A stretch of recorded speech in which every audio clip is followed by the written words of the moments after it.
Hello, welcome back to our channel. In this video I will show you how to use lost mode on iPhone 17 Pro.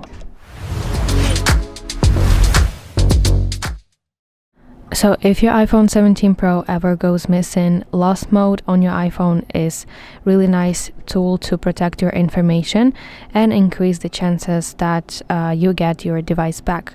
So I'll show you now step by step how to enable this lost mode and basically what will happen when it's turned on. So what you're gonna do here is grab your another Apple device and open Find My application.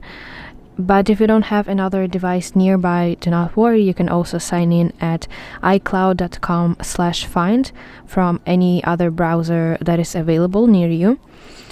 And as you can see, your Find My application is divided into 4 sections right here, and you need to go to Devices tab.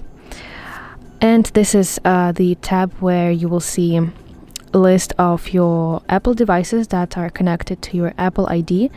So from this list you want to choose your iPhone that went missing.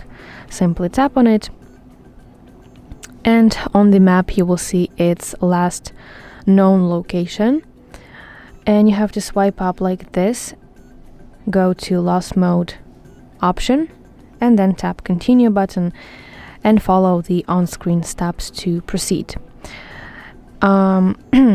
You can enter your contact information. There will be a little field, so you can type in your phone number or you can leave a message that will appear on your iPhone's lock screen. This will basically make it easier for someone who will find your iPhone to reach you. So you can leave them a message that says something like, this is my phone number, call it when you find this iPhone. Something like this. And basically once a lost mode is enabled, your iPhone 17 Pro will be locked with your existing passcode or your Face ID, and all payment cards and wallet will be suspended so that no one could use them. And the last step, when you recover your iPhone, you have to go back to Find My application, select your device, and tap Turn Off Lost Mode. That will be right here. So yeah, that's basically it. I really hope that you find this video helpful, and if so, please like this video and subscribe to our channel to see more content like this.